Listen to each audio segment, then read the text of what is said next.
জয় গুরু জয় ভগবান জয় গুরু জয় ভগবান জয় জয় নিত্যানন্দ দ্বৈত গৌরাঙ্গ জয় জয় নিত্যানন্দ দ্বৈত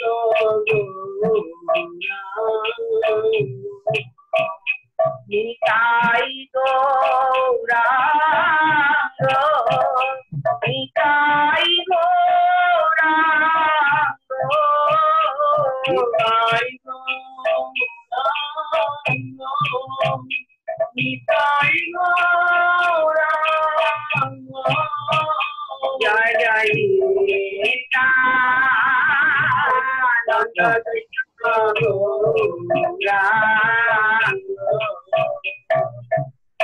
জয় জয় যশোদানন্দন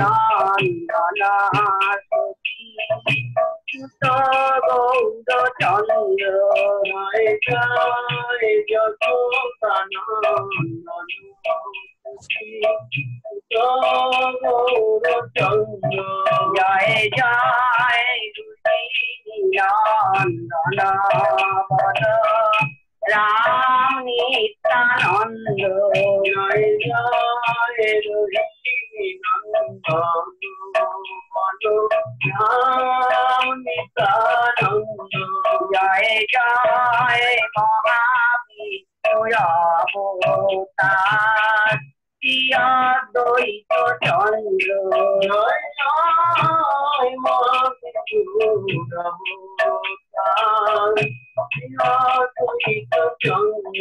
জয় জয় গদাধর শিবাকারী গৌর ভক্ত বৃন্দ জয় জয় গদাধর শিবাকারী গৌর ভক্ত বৃন্দ জয় জয় স্বরূপ সনাতন রায় রামানন্দ জয় জয় স্বরূপ রায় রামানন্দ জয় জয় খণ্ডবাসী মুরারি মুকুন্দ জয় জয় খণ্ডবাসী মুরারি মুকুন্দ জয় জয় পঞ্চপুত্র সংগী রায় ভবানন্দ জয় জয় পঞ্চপুত্র সংগী রায়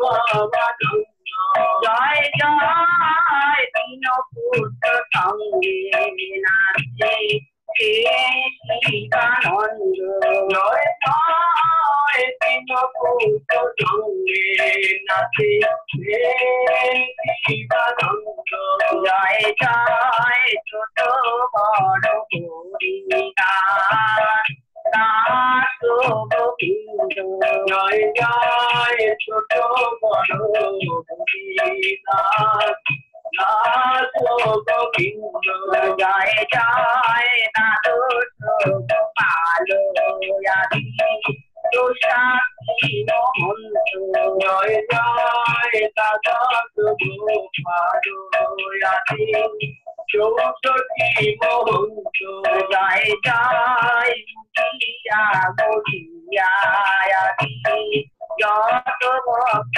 বৃন্দ জয় জয় গড়িয়া আদি যত ভক্ত বৃন্দ এবার তবে মিলে করো দয়া আমি অতি মন্দ এবার তবে মিলে করো দয়া আমি অতি মন্দ জয় জয় ভুজাতি না হবে যত গৌর ভক্ত জয় ভুজাতি না হবে যত গৌর ভক্ত আমায় পিতা করে দাও চরণার বিন্দু আমায় কৃপা করে দাও চরণার বিন্দু যেন আকুল প্রাণে ডাকতে পারি আমি তাই গৌরাঙ্গ যেন আকুল প্রাণে ডাকতে পারি আমি তাই গৌরাঙ্গ যেন আকুল প্রাণে গাইতে পারি জয় জগৎ বন্ধু যেন আকুল প্রাণে গাইতে পারি জয় জগৎ বন্ধু আমায় সংকীর্তনে রঙে দেখাও শ্রী গুরু গৌরাঙ্গ আমার সংকীর্তনে রঙে দেখাও শ্রী গুরু গৌরাঙ্গ নিতাই গৌরাঙ্গ নিতাই গৌরাঙ্গ নিতাই গৌরাঙ্গ নিতাই গৌরাঙ্গ জয় হরি নিত্যানন্দ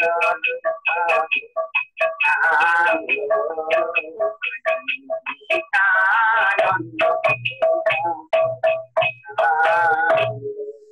হরিপুরো জগৎ বন্ধু মহাইকারণ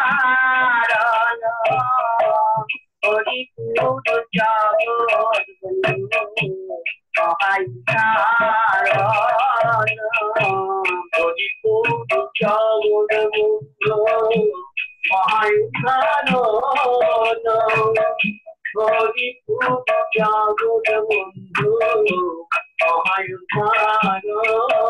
বন্ধু তারি হস্ত চন্দ্রপুত্র কাপিত পতন তারি হস্ত চন্দ্রপুত্র কাপিত পতন তারি হস্ত চন্দ্রপুত্র কাপিত পতন তারি হস্ত চন্দ্রপুত্র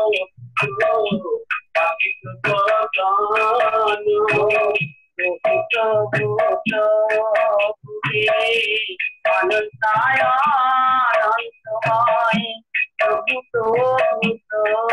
পুরে অনন্তায় অনন্তময় পুরে অনন্তায় অনন্তময় প্রভু পুরে অনন্তায় অনন্তময় প্রভু পুরে অনন্তায়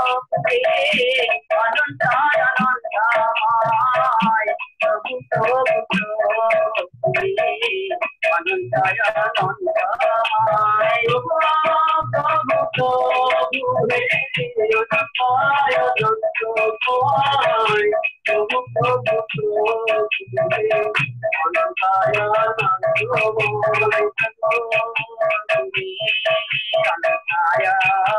অনন্তায়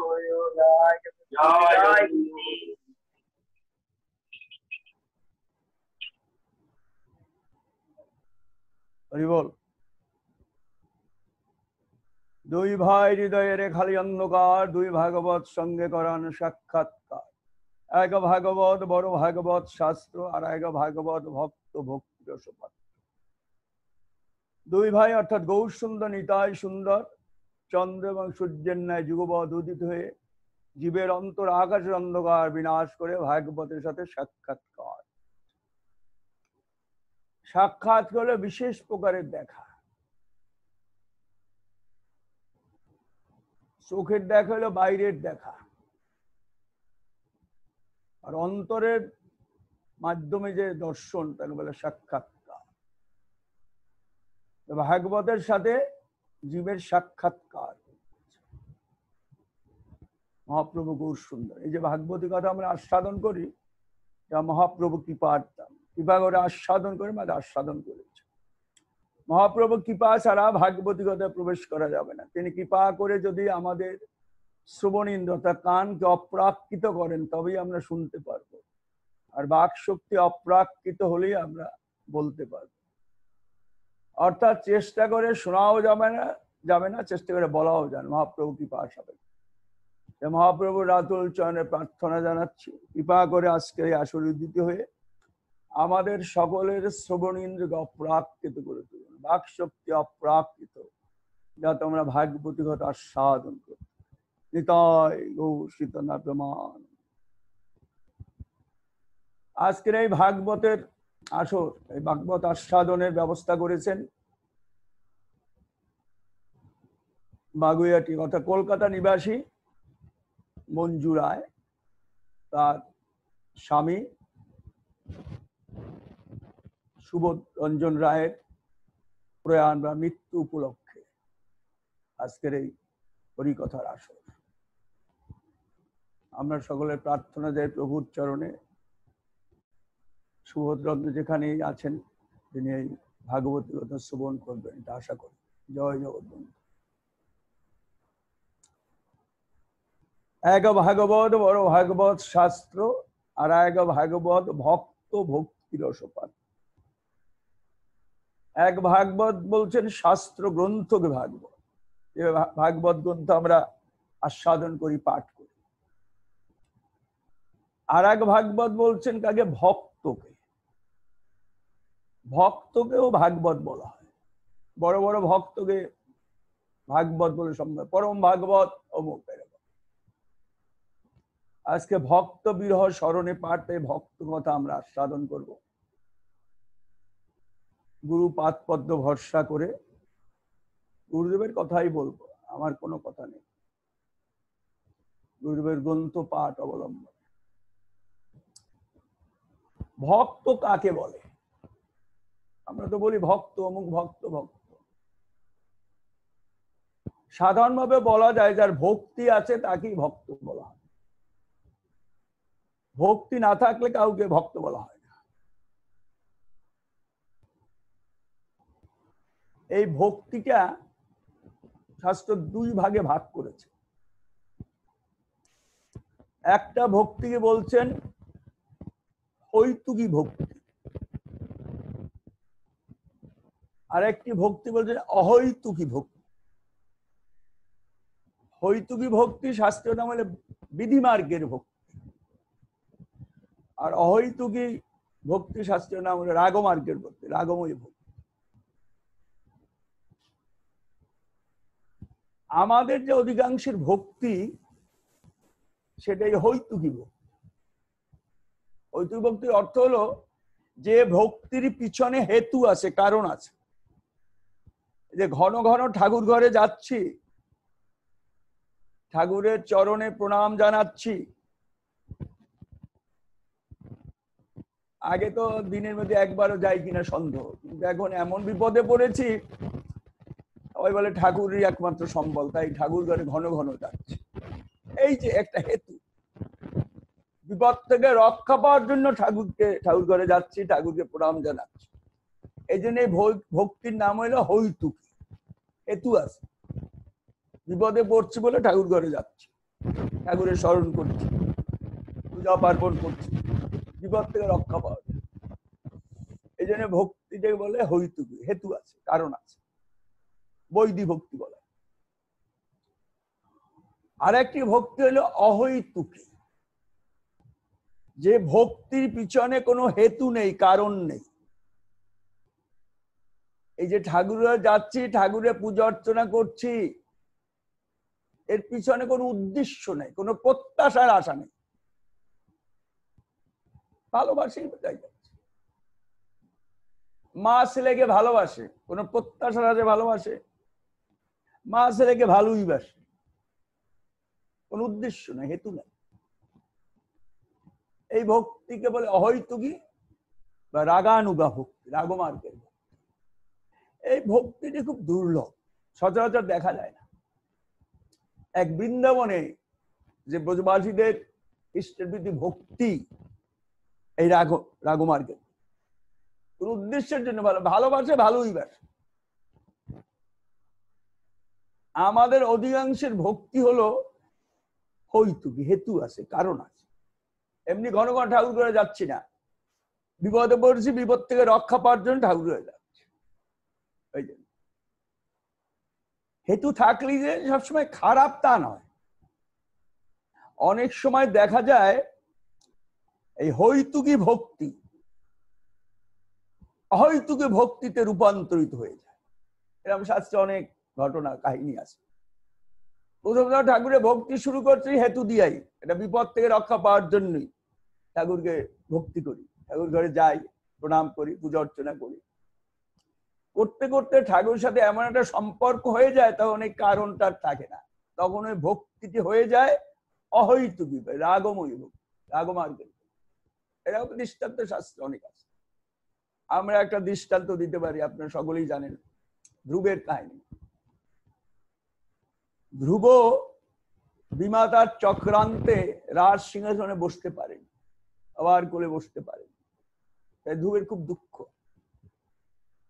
মনে মনে প্রতিজ্ঞা করেছে, আমি ঠাকুরকে ডাকবো, ঠাকুরের সাধনা করব, করে ঠাকুরের কাছ থেকে বর নিয়ে আমি আবার রাজ সিংহাসনে বসবো, আবার কাছে বর সিংহাসনে বসবো। এই ছিল ধ্রুবের প্রতিজ্ঞা। খুব ঠাকুরকে ডাকছেন, বনে বনে ঘুরে ঘুরে ডাকছেন, কোথায় মোর পদ্মফল আলোচন হরি ঠাকুর, দেখা দাও দেখা দাও। এমন আরতি ভরে ধ্রুব ডেকেছেন, বনে বনে ঘুরে ঘুরে ঠাকুরকে ডেকেছেন, কোথায় মোর পদ্মফল আলোচন হরি ঠাকুর, দেখা দাও দেখা দাও দেখা দাও। এমন আরতি ভরে ধ্রুব ডেকেছেন যে ঠাকুর আর স্থির হয়ে থাকতে পারে। ঠাকুর ধ্রুবের সামনে এসে নারায়ণ মূর্তি ধরে বললেন, ধ্রুব, তোমার সাধনায় আমি তৃপ্ত, বলো তুমি কি বর চাও। ধ্রুবের সামনে এসে ঠাকুর দাঁড়িয়েছেন নারায়ণ মূর্তি ধরে, ধ্রুবকে বলছেন তুমি কি বর চাও বলো, যা চাইবে তাই দেব। ধ্রুব তখন কি চাইলেন, সুন্দর একটি কথা আছে। ধ্রুব বলছেন, স্থান অবিলাসী তপস্বী স্থিতং তং প্রাপ্তবান দেব মুনীন্দ্র গুজ্জম কাচং বিচ্ছিন্ন নিব দিব্য রত্নম স্বামীন কিতাত্তস্মি বরং। সুন্দর কথা বলছে, ঠাকুর রাজ সিংহাসনের জন্যই আমি তোমার তপস্যা করেছিলাম, তাতে কি পেলাম, দেব মুনীন্দ্র গুজ্জম, দেবতা মুনিরাও যা পায় না সেই বস্তু তোমাকে পেয়েছি। কাচং বিচ্ছিন্ন নিব দিব্য রত্নম, একটা কাচের ঘটি হারিয়েছিল, খুঁজতে খুঁজতে একটা সোনার ঘটি পেয়েছি, এখনকার কাচের ঘটি খুঁজি ঠাকুর। ঠাকুর তোমাকে যখন পেয়েছি আর কিচ্ছু আমি চাই। এই জায়গায় ধ্রুবর ভক্তিটা ছিল হইতুকি, রাজ সিংহাসনের জন্য তপস্যা করেছিলেন, যেই ঠাকুরকে পেলেন তার সমস্ত চাহিদা চলে গেল। এই জন্য অহৈতুকি ভক্তি যে খারাপ তা নয়, অহৈতুকি ভক্তিটাই আস্তে আস্তে সাধনার দ্বারা হৈতুকি ভক্তি রূপান্তরিত।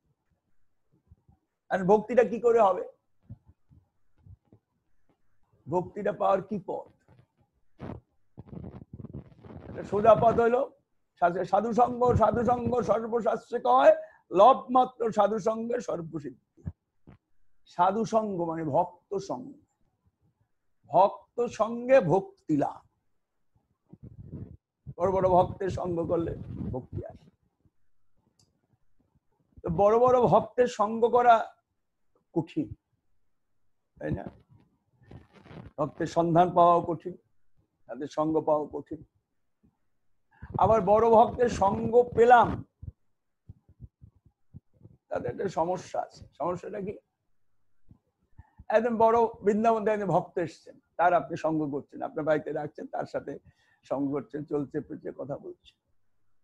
এই সঙ্গ করতে করতে সেই ভক্তের কোনো আচরণে দেখে যদি আপনার মনে বিন্দু মাত্র সন্দেহ হয়, সে এত বড় একটা ভক্ত এরকম একটা কাজ করলো, এত বড় ভক্ত এরকম একটা কথা বললো, সাথে সাথে আপনার বৈষ্ণব অপরাধ হয়ে যাবে।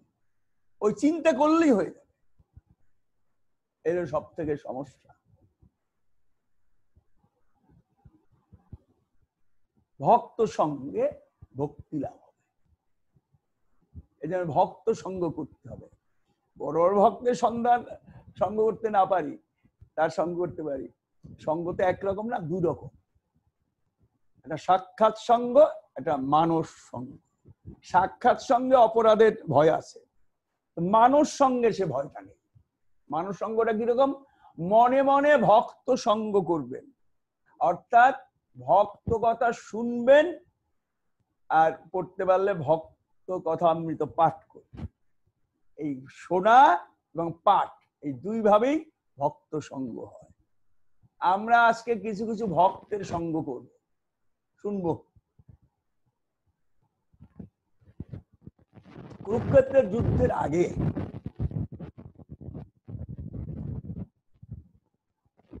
সকলের মনে একটা চিন্তা, মনে মনে সবাই ভাবছে যুদ্ধটা কৃষ্ণের জন্য। আসলে কথাটা ঠিক না। কৃষ্ণ অনেক চেষ্টা করেছে যুদ্ধটা বন্ধ হয়।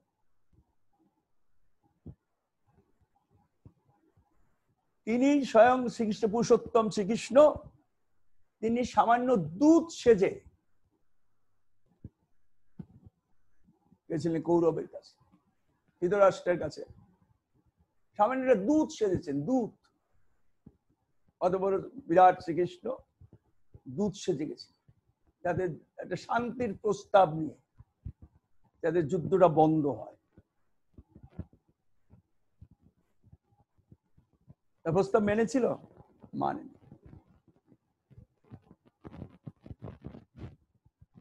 পরে কৃষ্ণ অনেক বলে বলছেন, আচ্ছা 5টা ভাইয়ের জন্য 5টা গ্রাম অন্তত দাও, তাতে তারা খুশি। তাও মানলেন। দুজন কি বললেন?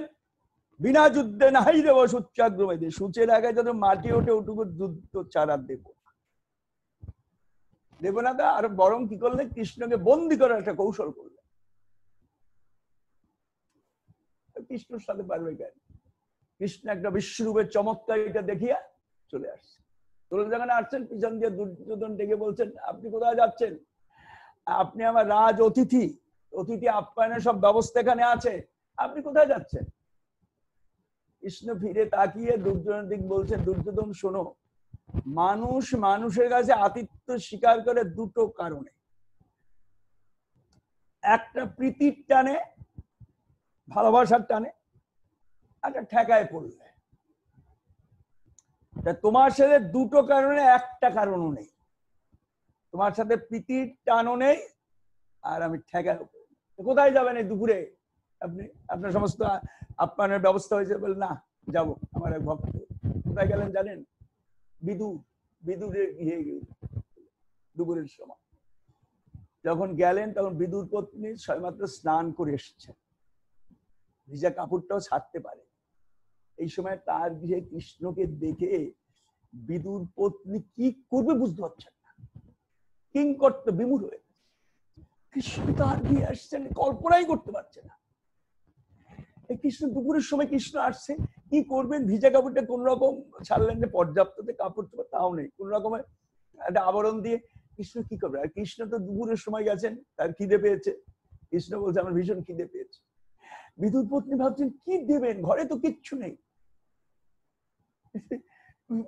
কি কৃষ্ণকে কি খাওয়াবেন? এই ভাবতে ভাবতে হঠাৎ মনে পড়লো তার স্বামী কালকে কয়েকটা কলা নিয়ে এসছে, কলা আছে, কলা কয়টা আনলেন। এনে কৃষ্ণকে পাশে বসালেন, বসিয়ে কলা ছুলে ছুলে কৃষ্ণের মুখে দিচ্ছে, আর কৃষ্ণ আনন্দে সেই কলা সেবন করছেন। কি দিচ্ছেন জানেন? কৃষ্ণকে দেখে আনন্দে বিভোর হয়ে গেছেন বিদুর পত্নী। কি করছেন বুঝতে পারছেন না, কলাটি ছুলে ছুলে ফেলে দিচ্ছে, আর খোসাটা ধরে কৃষ্ণের মুখে দিচ্ছেন। আর কৃষ্ণে ভক্ত দেওয়া সেই কলার করে আনন্দে গ্রহণ করে, ভক্ত দিয়েছেন তো বিচার করতে পারছে না, যা দেয় তাই অমৃত লাগছে।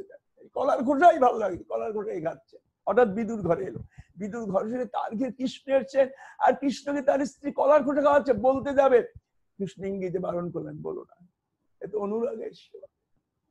দেখেন, ভক্তকে এত ভালোবাসেন, ভক্ত যা দেয় তাই। গীতায় বলছে না, পত্রাঙ্গ পুষ্পাঙ্গ ফলং ত্বং জমে ভক্ত পুজোচ্ছতি তথাঙ্গ ভক্তি পরিতম অষ্টমের প্রধান। অষ্টমী খাওয়া, ভক্ত যা দেয় তাই খাই। কারণ বিচার করার শক্তি ভগবানের থাকে না, এত ভক্তকে ভালোবাসে। এই ভক্ত প্রীতির কথা শাস্ত্রে ভরা, সর্বত্র ভক্ত। আমরা কিছু কিছু ভক্তের কথা আস্বাদন করব আমার গুরুদেবের গ্রন্থ পাঠ অবলম্বন। কৃষ্ণ ভক্ত রাজা জয়মল্ল। কিরকম কৃষ্ণ ভক্ত জানেন? রাজা, একটা রাজ্যের রাজা, অথচ রোজ সকালে উঠে তার মন্দিরে কৃষ্ণের অর্চনা না করে তিনি রাজ দরবারে যান না। এটা তার নিত্যকার কাজ। রাজ্যে সবাই জানে যে সকালে গেলে রাজার সাথে দেখা হবে না, রাজা মন্দিরে থাকে, মন্দিরে পূজা অর্চনা শেষ করেই তবে যারা বেরোন, তখন তারপর রাজ দরবারে যান, রাজকার্য করেন, তার আগে নয়। একদিন গুলো ভোরবেলা, রাজা জয়মল্লের রাজা, এটা কোশল দেশ ছিল, তার রাজা কোশল রাজ খুব ভোরবেলা তার রাজ্য আক্রমণ করলো। ভোরবেলা রাজ্য আক্রমণ করলো, আশ্চর্য। রাজ্য আক্রমণ করলে প্রতিহত করতে হবে, পাল্টা যুদ্ধ করতে হবে। তো সেনাপতি সৈন্য সামন্ত নিয়ে আসছে, নিয়ম হলো রাজার আদেশ ছাড়া যুদ্ধে যেতে পারবে। রাজা তো মন্দিরে জানেন, সেনাপতি সৈন্য সামন্ত নিয়ে মন্দিরের সামনে অপেক্ষা করছে। রাজার পুজো শেষ হবে, তবেই তো তার সাথে কথা বলতে পারবো, আদেশ নিতে পারবো। রাজা পুজো সেরে মন্দিরের দরজা খুলে দেখি সামনে সমস্ত সৈন্য সামন্ত নিয়ে সেনাপতি অপেক্ষা। আচ্ছা, বলছে কি সৈন্য সামন্ত খানি কেন? সেনাপতি বলছেন, রাজা, আমাদের রাজ্য আক্রান্ত, কোশল রাজ আক্রমণ করেছে ভোরবেলা। রাজা, এত ভোরে আমার দেশ আক্রমণ করলো? হ্যাঁ। আশ্চর্য। রাজা, আপনার আদেশ সাথে আমরা যুদ্ধ যেতে পারছি না, তাই অপেক্ষা করছি। এই কথা যখন হচ্ছে, সেই সময় একজন দূত, রাজার দূত থাকে তো খবরের জন্য, দৌড়ে চলে আসছে, এসে বলছে, রাজা রাজা কোশল রাজ বন্দী। রাজা বলল, সে কি? যুদ্ধই তো হলো না, সেনাপতি সহ সৈন্য সামন্ত এখানে অপেক্ষা করছে, বন্দী হলো কি করে? আশ্চর্য। এই জন্য কথা আলোচনা করছে, তখন কোশলরাজ ধীরে ধীরে বন্দী অবস্থায় রাজার সামনে এসে দাঁড়ালেন। এসে রাজাকে বলছেন, জয়মল্লকে, রাজা, আমি বন্দী হয়েছি বলে আমার বিন্দুমাত্র দুঃখ নেই, আমি একটা আশা নিয়ে এসেছি। তোমার সেই সুন্দর সেনাপতিটি কোথায়? কি সুন্দর দেখতে, গলায় একটা বনফুলের মালা, একটা সাদা ঘোড়ায় চেপে সমস্ত যুদ্ধক্ষেত্রে এমন পরাক্রম দেখালো যে পরাক্রমের কাছে আমার সমস্ত সৈনিক পরাস্ত, আমি নিজে বন্দী হয়েছি। রাজা, একবার দেখাও। রাজা শুনে তো অবাক, কি বলছেন? আর যে ঘোড়ার যেটা বর্ণনা দিলেন, তিনি মনে করলেন এ তো আমারই ঘোড়া হবে। তার একটু গোশালায়, অশ্বশালায় গিয়ে দেখেন যে হ্যাঁ, তারই ঘোড়াটি। যুদ্ধ করে এলে যেমন হাঁপায়, ঠিক তদ্রুপ। তো রাজার আর বুঝতে বাকি রইল না, স্বয়ং শ্রীকৃষ্ণ নিজে সেনাপতি সেজে যুদ্ধ করে আমার রাজ্যকে রক্ষা করেছে।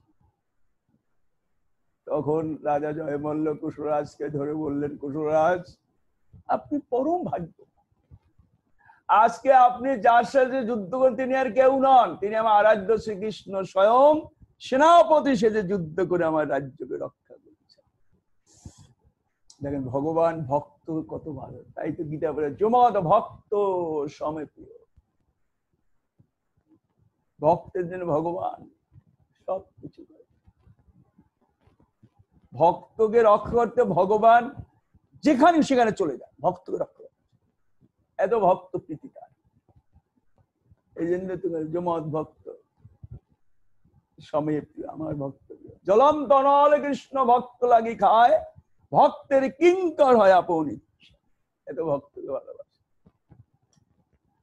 প্রভু জগৎবন্ধু সুন্দর ভক্ত ছিলেন মহিম দাস।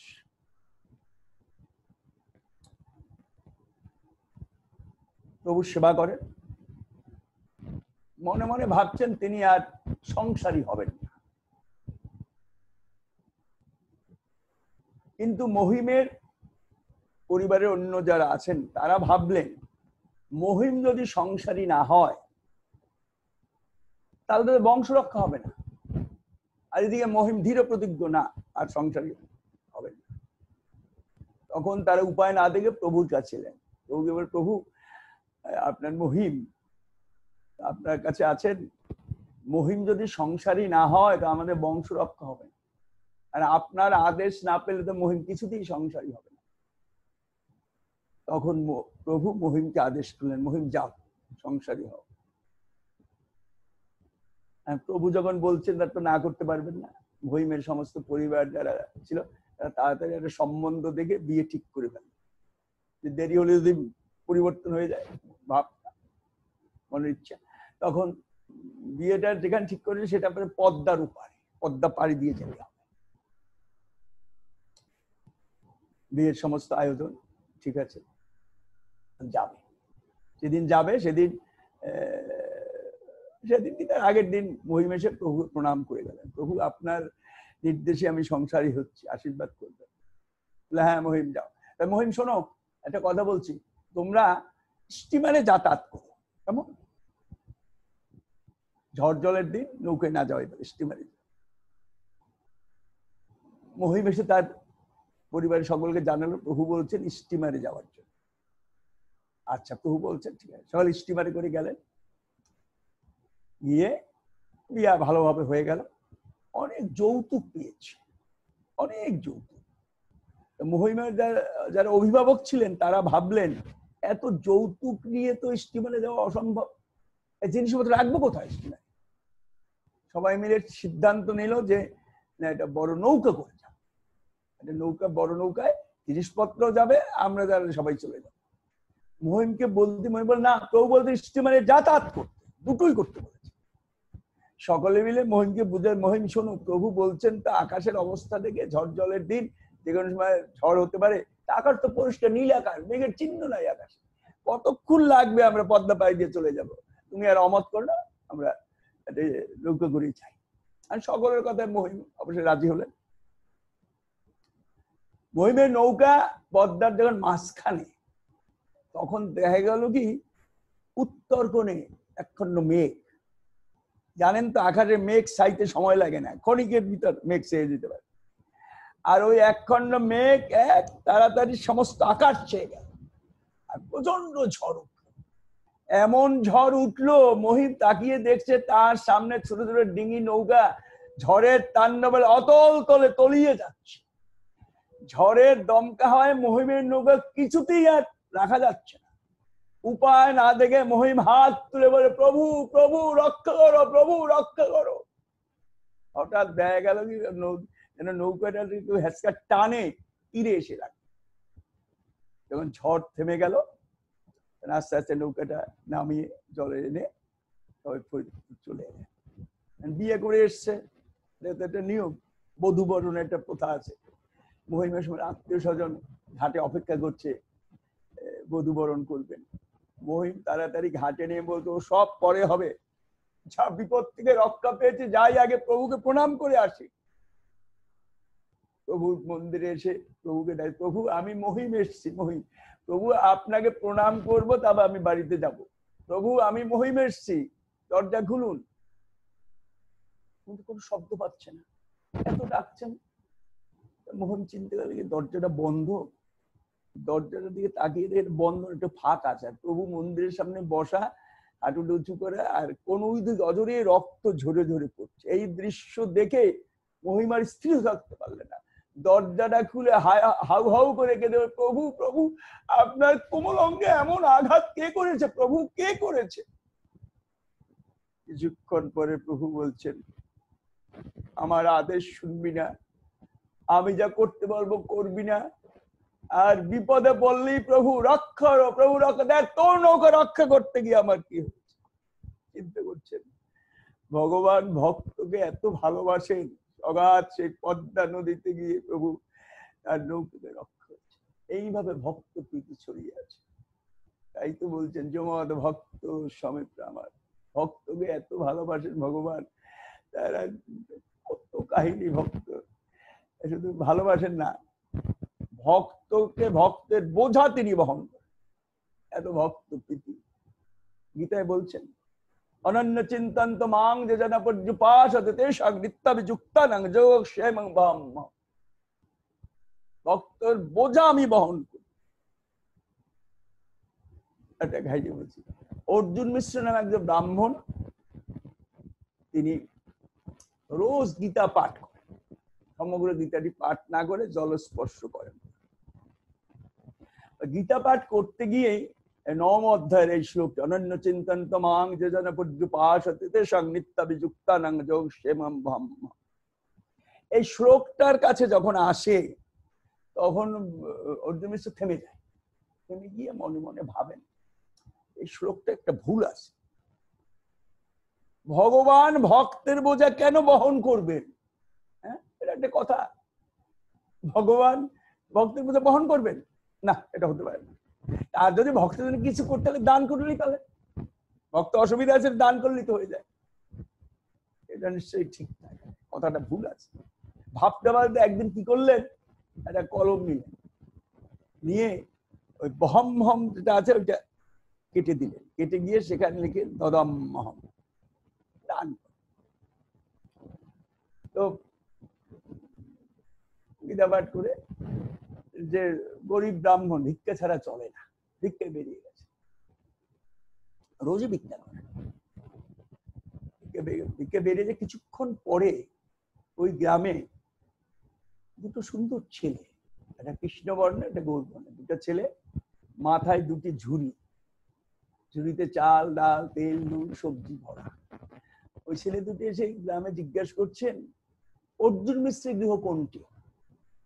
সবাই দেখে দিল ওইটা। অর্জুন মিশ্রের গৃহের সামনে সে কড়া নাড়তে অর্জুন মিশ্রের স্ত্রী এসে দাঁড়ালো। ছেলে দুটো জিজ্ঞাসা, এটা কি অর্জুন মিশ্রের গৃহ? বলে হ্যাঁ। বলে আজকে অর্জুন মিশ্র রাজবাড়ি গেছিলেন, অনেক ভিক্ষে পেয়েছেন তো নিজে একা কি করে আনতে পারেন না, তাই আমাদের মাথায় চাপিয়ে দিয়েছে। অর্জুন মিশ্রের স্ত্রী দেখছে কি সুন্দর দুটি ছেলে, তাদের মাথায় এত বড় দুটো বোঝা চাপিয়ে দিল আমার স্বামী। কি হয়েছে? সামান্য বোধ নেই, মায়া মমতা নেই, এইরকম দুটো বাচ্চা ছেলের মধ্যে এত দুটো বোঝা দিতে হয়। বোঝা দুটি নামালেন, নামিয়ে দেখলে চাল ডাল তেল নুন সব একদম দিয়ে ছেলে দুটি যখন বোঝা নামিয়ে যাচ্ছে, পিঠে দেখে কি ওদের দুজনের পিঠে আঘাত হচ্ছে। অর্জুন মিশ্রের স্ত্রী জিজ্ঞেস, বাবা তোমার পিঠে এত আঘাত কি করলো? এরকম এরকম আঘাত কে করলো, কে মারলো? বলে তো অর্জুন মিশ্র। কি অর্জুন মিশ্র মেরেছে তোমাদের? কেন? আমরা নাকি বোঝা বলতে পারি না। মাথায় বোঝা দিয়েও তিনি বলছেন আমরা বোঝা বইতে পারি না, তাই আবার আঘাত করেছে। অর্জুন মিশ্রের স্ত্রী বলছে এত বড় নির্মম স্বামী, এত বড় পাষণ্ড, এরকম দুটো বাচ্চার মাথায় এত বড় দুটো বোঝা দিয়েও আবার বোঝা বইতে পারে না বলে পিঠে আঘাত করেছে। আসুক আজকে, আজকে হবে তার সাথে। রান্না ঠান্না করে ভোগ লাগিয়ে বসে আছে, বেলা গড়িয়ে যাচ্ছে, অর্জুন মিশ্র দেখা নেই। একদম শেষ বেলায় অর্জুন মিশ্র ধীরে ধীরে আসছে শুকনো মুখে। বাড়িতে আসতেই বলছে, তুমি কিরকম লোক বলো তো? তুমি কখন সেই চাল ডাল তেল নুন সবজি পাঠিয়েছো? হ্যাঁ, আমি রান্না করে ভোগ লাগিয়ে বসে আছি। আজকে তুমি রাজবাড়ি গেছিলে, অনেক জিনিস পেয়েছো। আচ্ছা তোমাকে একটা কথা জিজ্ঞেস করছি, যে তোমার কিরকম আক্কেল বলতো? এইরকম দুটো বাচ্চা ছেলের মাথায় এত দুটো বোঝা দিতে আছে, কত কষ্ট হয়েছে ওদের বলতো? আবার বোঝা দিয়ে ওরা বইতে পিঠে তুমি আঘাত করছে, এত পাষণ্ড তুমি, তোমার মায়া দয়া নেই। অর্জুন মিশ্র শুনে তো অবাক, হা করে তাকে, কি বলছো তুমি? আমি তো আজকে ওটা ভিক্ষেই পাইনি, কি নিয়ে আসবো? তাই গাছতলায় শুয়েছিলাম, কখন ঘুমিয়ে পড়েছি জানি না, ঘুম ভাঙতে চলে এলাম। কি বলছো? ছেলে দুটো বলো, তুমি রাজবাড়ি গেছিলে, কি সুন্দর দুটো ছেলে, মাথায় দুটো বড় বড় বোঝা। ছেলে বলো তুমি রাজবাড়িকে অনেক জিনিস পেয়েছো তাই পাঠিয়ে দিয়েছো। এই কথা যখন বলছেন, আর যখন বলছেন যে আমাদের পিঠে আঘাত করেছে, আমরা মানে বোঝা বইতে পারি না, তখন হজরত হচ্ছে কান্নায় ভেঙে পড়লেন। স্ত্রী বললো, তুমি বড় ভাগ্যবতী গো, আজকে যারা আমার বাড়িতে বোঝা বইয়ে দিয়ে গেলেন তারা আর কেউ নন, ও কেউ নন, কৃষ্ণ বলরাম মাথায় বোঝা বইয়ে দিয়ে প্রমাণ করে গেলেন, আমি ভক্তের বোঝা বহন করি, বহন করি, বহন করি। আর পিঠে যে আঘাতের চিহ্ন আর কিচ্ছু নয়। আমি গীতার অক্ষর কেটেছি, কৃষ্ণ বলছে না গীতা আমার দেহ, গীতা আমার প্রাণ, তার উপরে আঘাত করেছে, যে আঘাত তিনি নিজে পৃষ্ঠে বহন করছে। ভক্ত সময় ভক্তের যেদিন ভগবান এত ভক্ত ভালো, শুধু না ভক্তকে এত ভালো, ভক্তের মহিমা বাড়ি। রামায়ণে এক ভক্ত আছেন সবরী। সবরী ঠিক নাম নয়, সবর জাতির কন্যা বলে সকলে সবরী ডাকে। ছোটবেলায় ঋষি মাতঙ্গ নামে একজন গুরুদেবের কাছে, গুরুদেব তাকে সবরীকে দীক্ষা দেন। দীক্ষা দিয়ে বলছিলেন, মা সবরী দেখবে একদিন তোমার গৃহে স্বয়ং রামচন্দ্র আসবে। এই ছোটবেলায় যে গুরুদেব বলেছেন, এই কথার বা বিশ্বাস রেখে ছোটবেলার থেকে সবরী রামচন্দ্রের সাধনা পূজার শুরু করছে ছোটবেলা। আর মনে তার বিশ্বাস, গুরুদেব বলছেন আসবে, নিয়ে আসবে। ছোটবেলার থেকে কিশোরী সবরী আজ বৃদ্ধা, কিন্তু রোজ ওই রামচন্দ্রের জন্য অপেক্ষা করছেন। কি অপেক্ষা জানেন? ভোরবেলা উঠে ঘরটি ঝাড় দিয়ে লিপছেন, ঘরে লিপে রামচন্দ্রের আসন তৈরি করে রাখেন, পূজার দ্রব্যাদি তৈরি করে, কি জানি আসলে তারা থাকলে এত জোগাড় করতে পারবেন না, সকালে উঠে জোগাড় করেন, পূজা আরতি ভোগের সব প্রতিদিন। যে কিশোরী সবরী আজ বৃদ্ধা, কিন্তু তার রামচন্দ্রের অপেক্ষা, সে রোজ অপেক্ষা করছেন, সব পূজার বাজার সাজিয়ে অপেক্ষা করছেন রামচন্দ্রের জন্য, কবে আসবেন তিনি। গুরুদেব বলছেন আসবেনই আসবেন। গুরুভাই কত অটল বিশ্বাস তার। একদিন রামচন্দ্র এসেছে সে বনে, বনে এসে সব সাধু সজ্জনদের সাথে সাক্ষাৎ করলেন, সকলের কুশলাদি নিলেন, নিয়ে বললেন, আপনাদের কোনো কষ্ট নেই তো? না প্রভু, আমরা ঠিকই ভালো আছি। একটা ছোট সব, বেশি বড় সমস্যা নাই। পাশে একটা পম্পা সরোবর আছে, ওই সরোবরের জলে একটা সবরী নামে একটা মেয়ে, নিচু জাতির একটা মেয়ে নামার ফলে জলটা নষ্ট হয়ে যায়। ওই জল আর আমাদের ব্যবহার করার উপযোগী নেই, আর কোনো সমস্যা নেই। রামচন্দ্র শুনলেন, শুনে আস্তে আস্তে বনের ভিতরে হেঁটে যাচ্ছে। সব মনীষা প্রভু ওদিকে কোথায়, ওদিকে তো কিচ্ছু নেই, যাই একটু ঘুরে আসি। ঘুরতে ঘুরতে কোথায় গেলেন জানেন? সবরীর গৃহে। সবরীর গৃহে, সবরী তো ছোটবেলার থেকে, দীক্ষার পর দিন থেকে রামচন্দ্র অপেক্ষা করছেন, এত বছর ধরে প্রতিদিন। অপেক্ষাতেই হলো সাধনা, সাধনা কিচ্ছু না, শুধু উপাচার সাজিয়ে তার জন্য অপেক্ষা করা। সেই কিশোরী বয়স থেকে আজ বৃদ্ধা সবরী প্রতিদিন রামচন্দ্র অপেক্ষা করছেন। আজ যেন তার সাধনায় সিদ্ধি লাভ হলো, রামচন্দ্র এলেন তার গৃহে, আর তারপর তাকে বসালেন, প্রক্ষালন করলেন, চরণ অর্চনা করলেন, আরতিদের পুজো করলেন, ভোগ দিবেন। ভোগ দেবেন বনের ভিতরে কি পাওয়া যায়? শুকনো ফল। সে ফল দিতে গিয়ে ভাবলেন, যদি ফলটি টক হয় তাহলে তো আমার ঠাকুরের কষ্ট হবে। ফলটি দিতে গিয়ে জিভে দিয়ে দেখলে যে ফল টক না মিষ্টি, দেখলো মিষ্টি, সে একটু ফলটাই দিল। আর রামচন্দ্র সেই সবরীর একটা ফল গ্রহণ করলেন। সবরীর যেন সাধনায় সিদ্ধি লাভ। রামচন্দ্র সবরীকে বললেন, মা সবরী, তোমাকে একটা কাজ করতে হবে। সবরী বলুন প্রভু, কি করবো? যে পাশে যে পম্পা সরোবর আছে না? হ্যাঁ প্রভু, ওই সরোবরে তোমার একবার নামতে হবে। যেই বলছেন সবরী, প্রভু এই আদেশ আর করবেন না, আমি বুঝতে পারিনি, আমি নেমেছিলাম, সবাই বারণ করেছিল তবু নেমেছিলাম। নামার ফলে জল নষ্ট হয়ে গেছে। সব মুনি ঋষিদের কাছে আমি অপরাধী হয়ে গেছি, প্রভু আর আমাকে অপরাধী করবেন না। রামচন্দ্র বললেন, তুমি নামার জন্য জল নষ্ট হয়েছে বলে আমার মনে হয় না। আর যদি তুই নামার জন্যই জল নষ্ট হয়, নষ্ট জল তো আর একবার নষ্ট হবে, আর তো কিছু হবে না, তুমি একবার নেমে দেখো।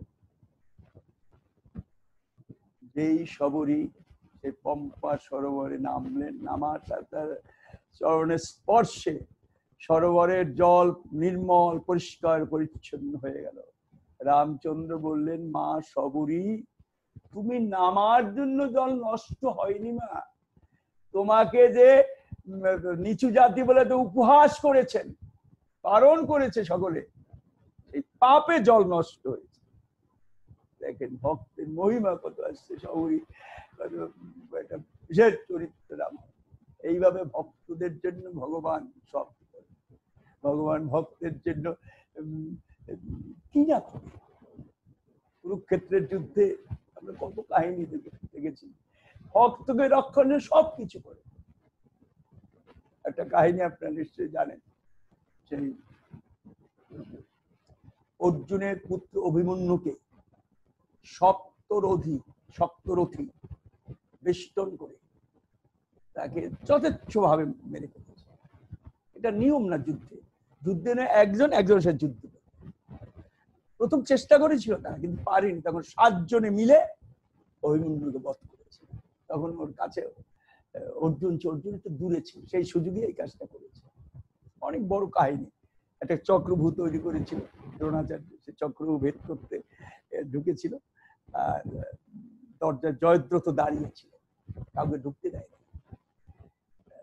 অভিমন্যু যখন ঘটনাটা বলে সংক্ষেপে, দ্রোণাচার্য চক্রভূ, যুদ্ধের একটা কৌশল, চক্রভূ তৈরি করে চক্রভূ ভেদ করে ভিতরে ঢুকতে হবে, সবাই জানে। যুধিষ্ঠির জিজ্ঞাসা করলো, কে কে জানে? কেউ জানে না। তখন ওই যে 16 বছর বয়স অভিমন্যু, অর্জুনের পুত্র, সে বললো আমি জানি। তুমি জানলে কি করে? বাচ্চা ছেলে। বলে, আমি যখন মাতৃগর্ভে ছিলাম তোর মা একদিন বাবাকে জিজ্ঞেস করেছে চক্র কি করে ঢুকে, কি করে বেরোয়, আমি গর্বে বসে বসে শুনেছি। এই জন্য আমাদের নিয়ম, এখন তো সব মানে না, মায়েরা যখন সন্তান সম্ভব হয় তখন সৎগ্রন্থ পাঠ, গীতা ভাগবতের পাঠ করে। পাঠ করলে হয় কি, যে আসছে তার ভিতর তার একটা ইনফ্লুয়েন্স রেখা পান। তো আমি গর্ব বসে শুনেছি, শুনতে শুনতে মাও ঘুমিয়ে পড়ে, আমিও ঘুমিয়ে পড়েছি। ওই ঢোকাটাই শিখেছি, বেরোটা শিখি। তখন দুষী বলে, ঠিক আছে তুমি ঢোকো, তো আমাদের সম্মান বাঁচে, আমরা আছি, আমরা গিয়ে ঢুকে তোমায় বের করে নিয়ে আসো। অভিমন্যু ঢুকে গেল। যেই ঢুকে গেল ওই দরজাটায় জয়দ্রথ হলো দুর্যোধনের ভগ্নিপতি, সে দরজা দাঁড়িয়ে রইল, কাউকে ঢুকতে দেয়। তখন যথেচ্ছ ভাবে সে 7 জন সেনাপতি মিলে একত্রে অভিমন্যুকে বধ করেছে। অর্জুন যুদ্ধ করে ফিরে এসে যখন এইটা শুনলেন, তখন প্রতিজ্ঞা করলেন, কাল সূর্যাস্তের ভিতরে আমি জয়দ্রথকে বধ করব, নতুবা নিজের জীবন অগ্নিতে বিসর্জন। প্রতিজ্ঞা সবাই জেনে গেছে। আর পরের দিন সকাল থেকে জয়দ্রথকে এমন ভাবে ওরা লুকিয়ে রেখেছে যে সারা দিনে অর্জুন জয়দ্রথের আর সন্ধান পেলেন। এদিকে যুদ্ধ করতে করতে সন্ধ্যা হয়ে গেল, সন্ধ্যা যে হয়ে গেল যুদ্ধ বন্ধ হয়ে গেল।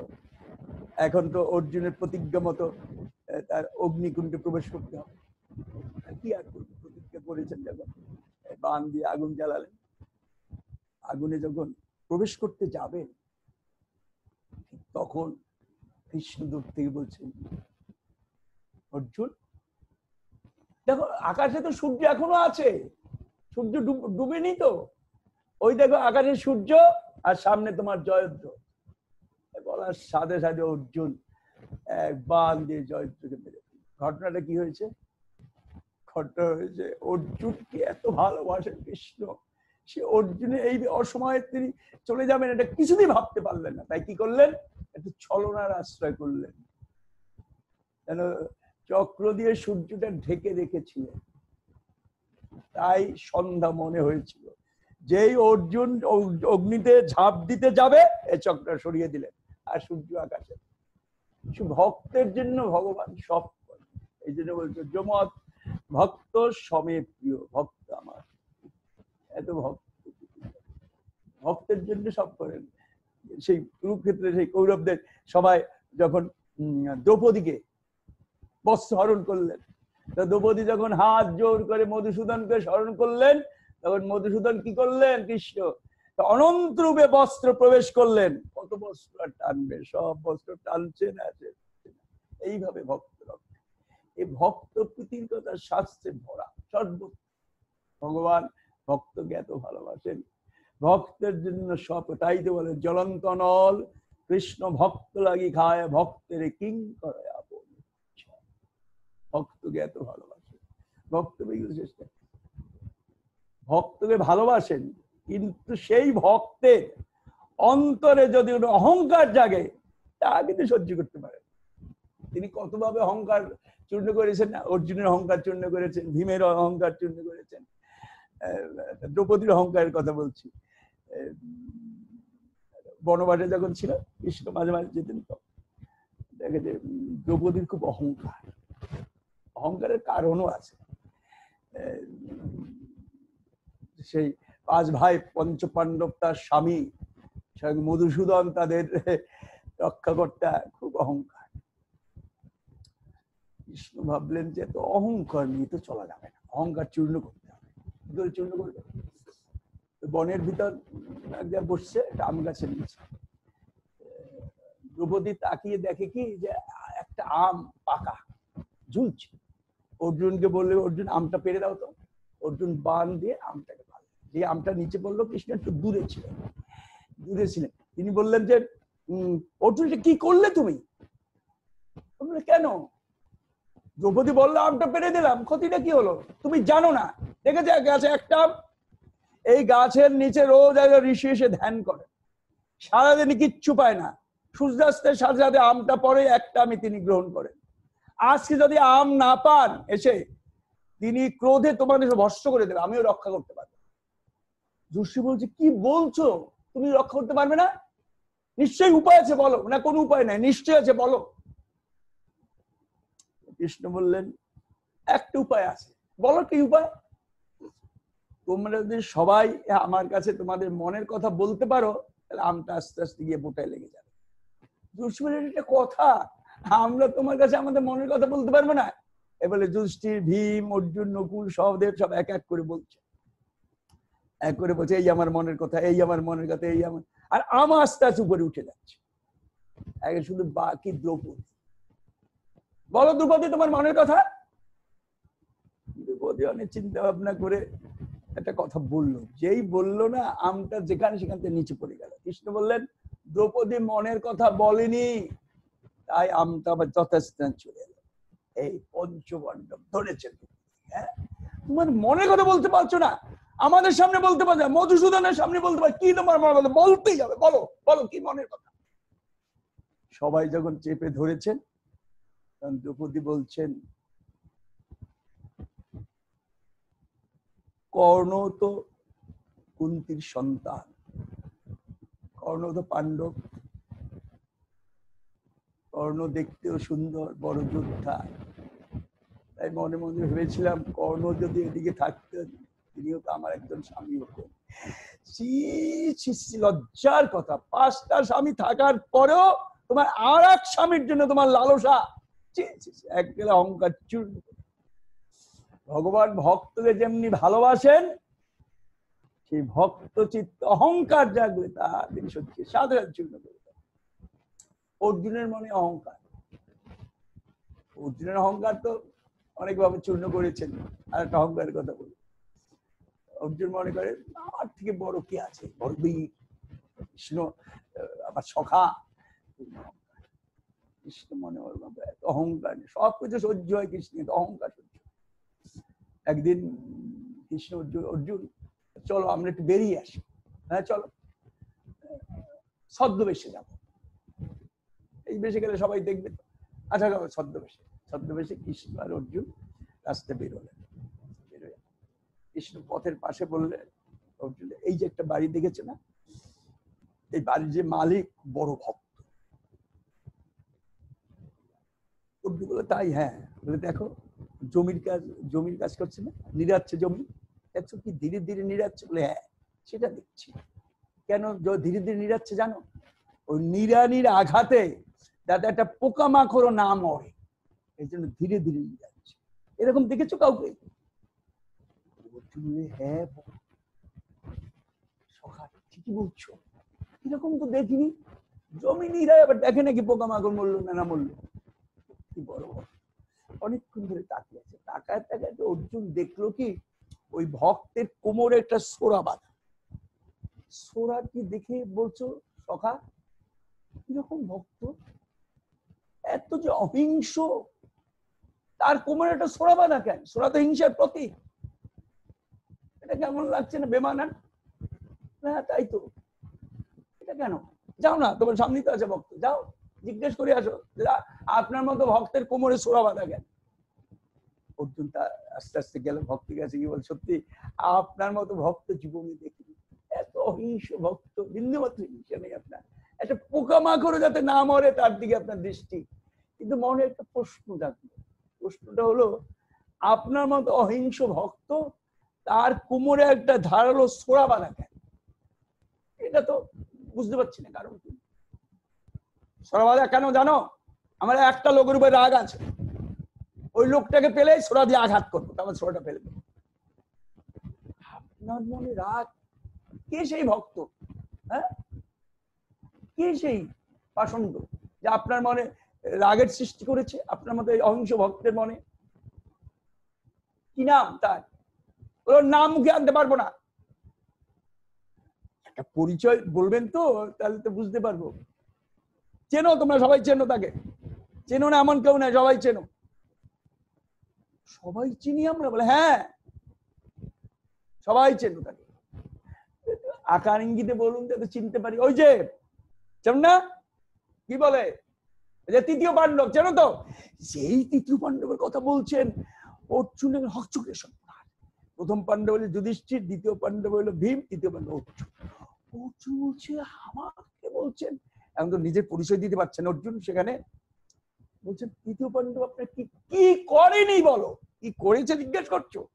এত বড় পাষণ্ড, আমার ঠাকুরের কোমল কুসুম কোমল চরণ, যে চরণ ব্রজগোপীরা বক্ষে ধরেও মনে করে চরণে না কত লাগছে, সেই পাষণ্ডটা আমার ঠাকুরকে দিয়ে ঘোড়া চালিয়েছে, ঘাস খাইয়েছে, যুদ্ধক্ষেত্রে তাকে দিয়ে এই সারথির কাজ করিয়েছে, এত বড় পাষণ্ড।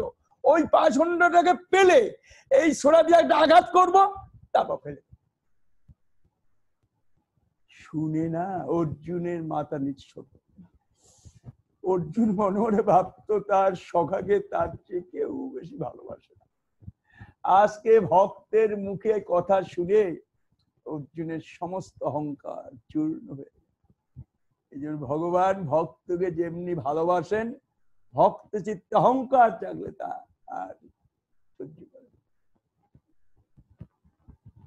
অহংকার একটা অহংকার কথা বলি। কৃষ্ণ দ্বারকায় আছেন, দ্বারকায় আছেন। কৃষ্ণ একদিন ভাবলেন বাবা এখানে তিনটে অহংকার। একটা অহংকার হলো গরুর পাখির অহংকার, আমাকে নিয়ে চলে, বাহন করে নিয়ে যায়, বহন করে নিয়ে যায়। আর একটা অহংকার চক্রের, আমার সব কাজগুলো করে, রাজমহিষ সত্য ভাবা। তিনটা অহংকার। একটা অহংকারই টাকা থাকা অসম্ভব, তিনটা অহংকার কি করে? একদিন গরুর পাখিকে বললো কি গরুর পাখি আমার একটা বিশেষ পূজা আছে, বুঝেছো? কালকে পূজা হবে, ওই যে কুবেরের বাগান থেকে 108টা পদ্ম নিয়ে আসবে, তুমি তো আকাশে উড়ে চলে যেতে পারো, পারবে না? মানে হ্যাঁ প্রভু পারবো না কেন। গরুর পাখি উড়ে কুবেরের বাগানে ঢুকতে যাবে, দেখে সামনে একটা কেজন শুয়ে আছে, কাছে একটা পাখির মতো শুয়ে আছে। এই কে তুই? শট, আমি ঠাকুরের জন্য পদ্ম নিয়ে যাব, পদ্ম সরে সরে সরে। অনেকক্ষণ বলতে সরছে না, বলছে কিরে এখন কথা শুনছি না, সরে যা সরে যা। বলে তোমার তো অনেক শক্তি, তুমি সরিয়ে নাও না, তুমি তো সরিয়ে ধাক্কা মেরে ফেলে দিয়ে নিতে পারো। ধাক্কা দিতে গিয়ে দেখেছে অসম্ভব ভারী। হ্যাঁ, আমার কথা শুনলি না? এই বলে পা দিয়ে ধাক্কা দিয়েছে। তখন কে শুয়েছিল দেখেন? হনুমান। হনুমান উঠে বলে, এত শক্তি তোমার, আমাকে সরিয়ে নেবে? এই বলে গরুর পাখিকে ধরে না বগল দাবা করলো। বগল দাবা করে ওই 108টা পদ্ম নিয়ে চলে এলো দ্বারকায়। এদিকে কৃষ্ণ বলছেন চক্রকে, চক্র আজকে আমার বিশেষ পূজা, অন্দর মহলে কাউকে ঢুকতে দেবে না, তুমি দাঁড়িয়ে হয়ে থাকো, কেউ যেন ঢুকতে না পারে, তাহলে আমার পূজা নষ্ট হয়ে যাবে। বলে হ্যাঁ প্রভু, এখানে আমি পারবো। চক্র দাঁড়িয়ে হয়ে আছেন। এদিকে গরুর পাখি পদ্ম নিয়ে বগলে বগল গরুর হনুমান গরুর পাখি বগল দাবা করে পদ্ম নিয়ে চলে আসছে। এসে গেটে ঢুকতে যাবেন, চক্র বাধা দিচ্ছে না, আজকে যেতে পারবে না, ঠাকুরের বারণ, বিশেষ পূজা অর্চনা আছে। বলে পূজার জন্য তো আমি পুষ্প নিয়ে আসছি, দিতেই হবে ঠাকুরকে, তুমি সরে যাও। সরে যাব? এত বড় শক্তি, আমি চক্র, আমাকে সরিয়ে তুমি যাবে? হনুমান বলে, তুমি চক্র? আচ্ছা। চক্রকে ধরে না একটা আংটি করলো, চক্র করলো আংটি, গরুর পাখি বগল দাবা। এই বলে ভিতরে যাচ্ছে। কৃষ্ণ বলছে সর্বনাশ হয়েছে, হনুমান আসছে, এখন যদি তিনি রাম মূর্তি দর্শন না করে লঙ্কা কাণ্ড বাঁধিয়ে দেবে। এই দেখো আমি ধনুর্বাণ নিয়ে রাম হলাম। সত্যভামা বলছে পাশে আসো, আসে শীত হয়ে বসো, শীত হয়ে বসো।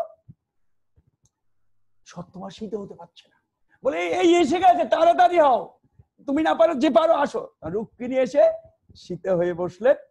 এই হনুমান এসে রাম সীতা দর্শন করে তৃপ্ত হয়ে গেল। দেখেন একদিকে 3টা অহংকার চূর্ণ করে। আমাদের তো অহংকার আছে, অহংকার নেই বললে চলবে না। প্রত্যেকেরই অহংকার আছে, প্রতিটি কাজে অহংকার আছে। অহংকার কি করে চূর্ণ হবে? অহংকার চূর্ণ হওয়ার পথ একমাত্র পথ, যেটা মহাপ্রভু দিয়েছেন, হরের নাম হরের নাম হরের নাম কেবলম কলো নস্তুম নস্ত, একমাত্র নাম। এই নামকে আশ্রয় করলে আমাদের সমস্ত অহংকার চূর্ণ হয়ে যায়। আর অন্তরে ভক্তি জাগাবার পথ, ভক্তি কি করে হবে তারও পথ মহাপ্রভু দিলেন, এক নাম। নাম করতে বলছে, এই নাম করলে অন্তরে ভক্তি জাগবে, আর কিছু না। ভক্তির পথ একমাত্র, যাদের সাধন ভজন করার উপায় নেই, শক্তি নেই, ভক্ত কথা পাঠ করার শক্তি নেই, তাদের ভক্তি কি করে হবে? মহাপুরুষ একে নামকে আশ্রয় করে। নাম নামিকারী বহুদা নিজ সর্বশক্তি নিয়মিত স্মরণ কালে। এই নামকে যদি আশ্রয় করেন, নামের শক্তিতে আপনার অন্তরে ভক্তি জানবে। আর কোনো পথ, একটাই পথ। যাদের ভক্ত সঙ্গ করারও সুযোগ নেই, ধর্মগ্রন্থ পাঠের সুবিধা নেই, শোনারও সুবিধা নেই, তাদের ভক্তি কি করে হবে? একমাত্র নাম। এই নামকে মহাপ্রভু কলিযুগে এই একমাত্র নামই বলছেন, হরের নাম হরের নাম হরের নাম বলো নস্ত, একমাত্র নামকে আশ্রয় করতে, নামে ভক্তি। মহাপ্রভু নাম দিলেন, আর সাথে সাথে প্রেমও দিয়ে দিলেন। নাম প্রেম মালাগা দিয়ে পড়াই লাগল। মহাপ্রভু শুধু নাম দেন নাই, প্রেমও দিয়েছেন। জগতে প্রেম বস্তুটি কি, এটা মহাপ্রভু এসেই দিয়েছেন। এই নাম করলে অন্তরে প্রেম জাগবে, ভক্তি জাগবে, আর কিচ্ছু করতে হবে না। আর সাধন ভজন কিচ্ছু দরকার নেই। আপনি গ্রন্থ পাঠ করতে পারছেন না, দরকার নেই। সাধন ভজন করতে পারছেন না, দরকার নেই। শুধু নাম নাম করতে, নামে মহাপ্রভু একটা দুটো জিনিস দিলেন, নামও দিলেন, প্রেমও দিলেন। নাম করতে করতে অন্তরে প্রেম ভক্তি জেগে উঠবে, সবথেকে সহজ পথ। সেই একই পথ প্রভু বন্ধু সুন্দর দিয়েছেন। নাম হরের নাম হরের হরিনাম লও ভার অন্য গতি নাই, হেরো প্রলয় এলো প্রায়, যদি সৃষ্টি রাখো ভাই হরিনাম তো হরিনাম প্রভু হরিনাম করতে বলছেন। হরিনামই মঙ্গল, আর হরিনামেই কল্যাণ। বলছেন মনপানে জীবে করো কারুণ্য কল্যাণ, ক্ষমা দয়া ধর্ম দান উদ্ধর বিধান, উদ্ধরণ ধরনে সবে হরিনাম দান, এই কল্যাণ বিধান। কল্যাণের বিধান দিয়ে গেলেন। আমরা কল্যাণ চাই, সুখ চাই, কিছুটা জানি না। প্রভু বলছেন সবে হরিনাম দান এ কল্যাণ বিধান। হরিনামই একমাত্র কল্যাণ। তাই তো প্রভু কেঁদে কেঁদে ডেকে ডেকে বলছেন, ওরে তোরা হরিনাম কর, হরিনাম কর। তাই শুনতে শুনতে পৃথিবীর আকাশে বাতাসে মিশে আমি এক হয়ে যাই। আমি হরিনাম ভিন্ন আর কারণ। সেই নামই একমাত্র সাধনা। এই যে বর্তমান যুগে একটা সমস্যায়, সমস্ত বিশ্বব্যাপী একটা সমস্যা, মহামারী করোনায় কি করে যে রক্ষা হবে জানি না। প্রভুর আশ্বাস বাণী আছে, মহাপ্রলয় কাল রক্ষা হরিনাম। আমরা হরিনাম করে যাবো, আর কোনো পথ নেই। এই হরিনামই মঙ্গল আসতে পারে, আসবে একদিন মঙ্গল আসবে। নাম, মহাপ্রভু যে নামও দিলেন, প্রেমও দিলেন, দুটো জিনিস দিলেন। এইটার একটা গল্প আছে গুরুদেবের সুন্দর, আমি অনেক জায়গায় বলি পাঠের পর, খুব আনন্দের গল্পটা। এটা বলি সে বিশ্রাম নেব। এক রাজা চিন্তা করলেন প্রজাদের একটা মূল্যবান বস্তু দান করবেন। মূল্যবান বস্তু কি আছে? সব মন্ত্রী যারা ছিল তাদের দিকে তোমরা ঠিক করো সবচেয়ে মূল্যবান বস্তু কি, সেটা আমি সব প্রজাদের একটা একটা করে দান। মন্ত্রীরা সবাই মিলে আলোচনা ঠিক করলেন, মহারাজ একটা কথা বলি। কথায় বলে লোকে হাতি মূল্য $1,00,000। হাতিটা যদি দান করেন সবচেয়ে মূল্যবান বস্তু দান করেন, মরে গেল $1,00,000 দাম। তাই ঠিক আছে, রাজ্যে ঢেরা পিটাই দাও, অমুক জায়গায় আমি সব হাতি নিয়ে বসে থাকবো, যে আসবে তাকে একটা একটা হাতি দেবো। রাজা তো বিরাট একটা মাঠে হাতি নিয়ে বসে আছে, আর রাজ্যে ঢেরা পিটানো হয়ে গেছে, সবাই হাতি যাবে, একটা করে রাজা হাতি দেবে। সকাল থেকে সন্ধ্যা অবধি একটা লোক হাতি নিতে এলো। রাজা বলল, কি গো তোমরা যে বললে মূল্যবান বস্তু হাতি বসে আছে, একটা লোক তো এলো না, কি ব্যাপার? অনুসন্ধান করে এলো না কেন? কারণ কি? এত মূল্যবান বস্তু নিতে এলো না কেন? অনুসন্ধানে জানা গেল কি জানেন, সকলের একটাই কথা। কি কথা? কথা হলো যে সকলে বলে যা আয় রোজগার করি তাতে নিজেদেরই খাবার হয় না পরিপূর্ণভাবে, যে নিজেদের তাও তো হয় না। রাজার যে হাতি আনবো, হাতি খাওয়াবো কি দিয়ে, পয়সা পাবো কোথায়? তার যে দরকার নেই আমাদের হাতি। এই কথা রাজা শুনে, ও আচ্ছা এবারে ঢেরা পিটিয়ে দাও। কি বলবে জানো? বলবে হাতিও দেবে, হাতির খোরাকও দেবে। মহাপ্রভু তাই দিলেন, নামও দিলেন, প্রেমও দিলেন। নাম প্রেম এই নাম কি জীবনের সার। যা শুনি যা সকলের সাধন ভজন কত রকম পদ্ধতি আছে, সকলের সম্ভব না। এই কলিযুগে একমাত্র নাম দিয়েছে মহাপ্রভু, যেমনি দিয়েছেন প্রবন্ধু সুন্দর সেই নামের কর, ওরে তো হরিনাম কর, হরিনাম কর। তাই শুনতে শুনতে পৃথিবীর আকাশে বাতাসে মিশে আমি এক। আমি হরিনামের ভিন্ন আর গণে।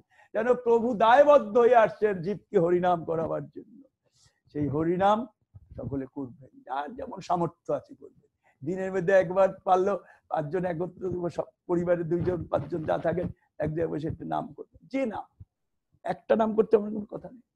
মহাপ্রভু নিজে বলছেন শিক্ষা নাম নামিকারী বহুদা, নিজে সর্বশেষ অনেক নাম আছে, প্রত্যেকটা নামে তার শক্তি অর্পণ করে। যে নাম করবেন সেই নামই মঙ্গল।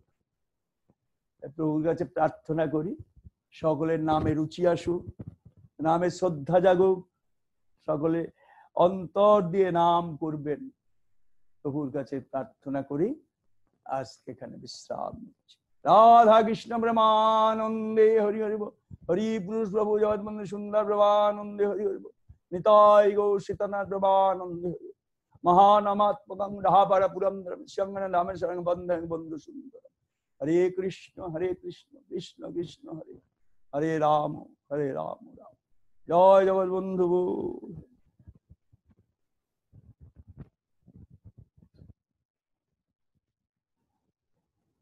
জয় জগৎবন্ধু। জয় জগৎবন্ধু। মহারাজের চরণে কোটি কোটি প্রণাম। অদ্ভুত সুন্দর আজকে আমরা ভক্ত কথা এবং ভক্ত সঙ্গ মহারাজের কথার মাধ্যমে আমরা পেলাম, আস্বাদন করলাম। এখন পাঠান্তে কীর্তন হবে, করবেন প্রশান্ত দা, সাবিত্রী দি। তার আগে একটা ছোট্ট ঘোষণা, এইরকম অপ্রাকৃত কৃষ্ণ কথা আবার আপনারা আস্বাদন করতে পারবেন আগামী রোববার, সেটি হচ্ছে 2রা আগস্ট সেখানে মহারাজ আবার আমাদের কাছে কৃষ্ণ কথা পরিবেশন করবেন একই সময়ে বিকেল 5:30টায় আগামী রোববার। সেই অনুষ্ঠানটি পিটসবার্গ, ইউনাইটেড স্টেটস নিবাসী, বর্তমানে ভারতে আছেন শ্রীমতী সঙ্গীতা দেব সাহা, তাদের সৌজন্যে হচ্ছে। এবং আপনারা জানেন, এই অনেকেই জানেন, পূর্বে ত্রিপুরা নিবাসী সমীর রঞ্জন দেব গুরুদেবের প্রাচীন ভক্ত, তার কন্যা তিনি, বর্তমানে ব্যারাকপুরে থাকেন। তো তারা এই তাদের সৌজন্যে এই কথায় কথায় কৃষ্ণ কথা অনুষ্ঠানটি আগামী রোববার 2রা আগস্ট হবে। আপনারা সবাই আজকের মতো আবার যোগদান করবেন। সবাইকে সেই যোগদানের জন্য আমরা ধন্যবাদ জানাচ্ছি। আর ভক্তদের কাছে অনুরোধ জানাচ্ছি যে যারা আর কেউ যদি এরকম ভাগবতী কথার অনুষ্ঠান করাতে চান তারা আমাদের সাথে যোগাযোগ করবেন। প্রশান্ত দাস সাবিত্রী দিয়ে আপনারা পাঠান্তে কীর্তন এবং একটু প্রভুর নাম করবেন। তারপরে আরেকটি ঘোষণা যে এই অনুষ্ঠানটি এবং পরবর্তী সকল এরকম অনুষ্ঠান, ভাগবত পাঠ বা আমাদের অন্যান্য অনুষ্ঠান সবই ফেসবুকেও লাইভ দেওয়া হচ্ছে। আপনারা লিংক গুলো সব হোয়াটসঅ্যাপের মাধ্যমে পেয়ে যাবেন এবং অবশ্যই সকলকে ফরওয়ার্ড করবেন এবং প্রচার করবেন। আমাদের মহানাম অঙ্গন কলকাতা ফেসবুক পেজে আপনারা লাইভ দেখতে পাবেন। এখনো লাইভ দেখানো হচ্ছে, দেখতে পারেন। মহানাম অঙ্গন কলকাতা, এম ক্যাপিটাল, এ ক্যাপিটাল, কে ক্যাপিটাল, মহানাম অঙ্গন কলকাতা, এই পেজ আপনারা ফলো করবেন। এখানে এটি মহানাম সম্প্রদায় সেবক সংঘের অফিসিয়াল পেজ। এখানে সমস্ত আমাদের অনুষ্ঠান আদি, খবরাখবর, মহারাজের ছোট্ট ছোট্ট বিজ্ঞপ্তি বিভিন্ন সময়ে তিনি দিয়ে থাকেন, এগুলো সব আপনারা ফলো করতে পারবেন। জয় জগৎবন্ধু। প্রশান্ত দা, সাবিত্রী দি, একটু আনমিউট করতে হবে। কৃষ্ণ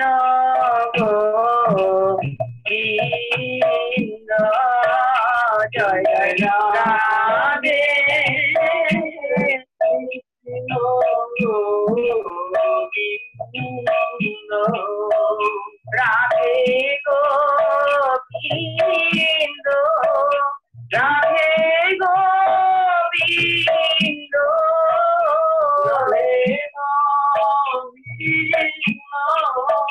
রাধে গোবিন্দ, জয় জয় রাধে, কৃষ্ণ গোবিন্দ, জয় জয় শ্যাম সুন্দর মদন মোহন বৃন্দাবন চন্দ্র, জয় জয় শ্যাম সুন্দর মদন মোহন বৃন্দাবন চন্দ্র, জয় জয় রাধা রমণ রাধি বিহারী শিবকুলানন্দ, জয় জয় রাধা রমণ রাধি বিহারী শিবকুলানন্দ, জয় জয় রাধা কান্ত রাধা মিলন রাধা গোবিন্দ, জয় জয় রাধা কান্ত রাধা মিলন রাধা গোবিন্দ, জয় জয় রাধেশ্বরী বিনোদিনী গান কুন্দ চন্দ্র, জয় জয় রাধেশ্বরী বিনোদিনী গান কুন্দ চন্দ্র, জয় জয় ললিতা বিনায়ানী যত সখী বৃন্দ, জয় জয় ললিতা বিনায়ানী যত সখী বৃন্দ, জয় জয় রূপ মঞ্জরি রতি মঞ্জরি আনন্দ, জয় জয় রূপ মঞ্জরি রতি মঞ্জরি আনন্দ, জয় জয় তোমার কুঞ্জ লতা জয়া বীরা বীন্দ, জয় জয়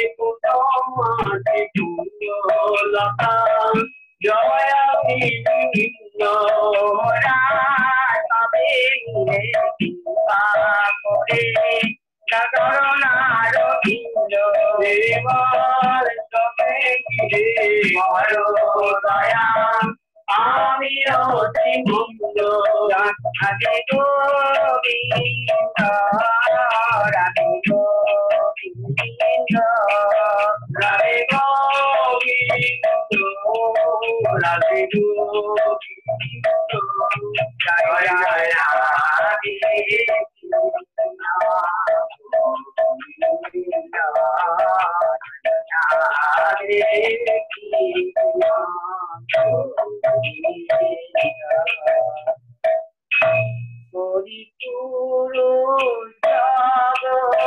বন্ধু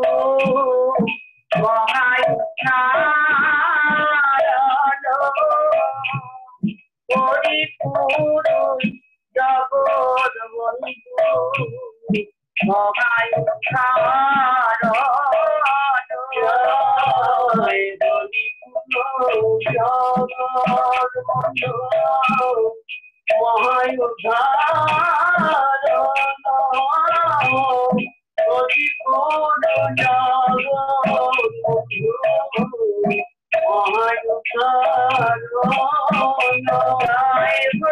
বন্ধু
চন্দ্রপুত্র আকিকা চারি বস্ত্র চন্দ্রপুত্র আকিকা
Hare Krishna, Hare Krishna, Krishna Krishna, Hare Hare, Hare Rama, Hare Rama, Rama Rama, Hare Hare. Hare Rama, Hare Rama, Rama Rama, Hare Hare,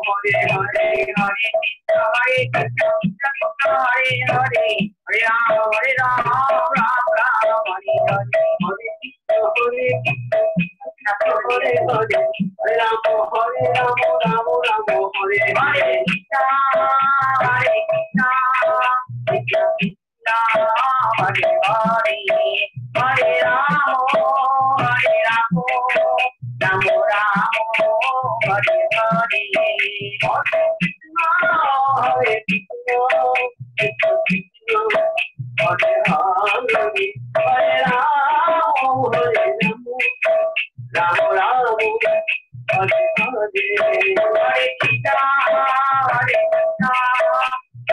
Krishna, Hare Hare, Hare Rama, Hare Rama, Rama Rama, Hare Hare, Hare Krishna, Hare Krishna, Krishna Krishna, Hare Hare, Hare Rama, Hare Rama, Rama Rama, Hare Hare, Hare Krishna, Hare Krishna, Krishna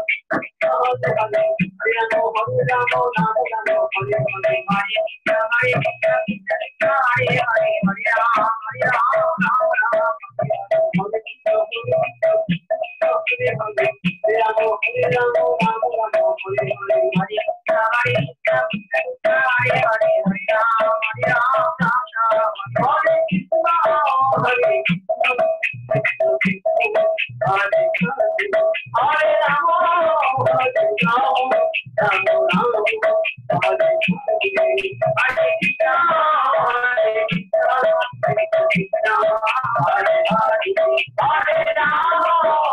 Hare Rama, Hare Rama, Rama Rama, Hare Hare, Hare Krishna, Hare Krishna, Hare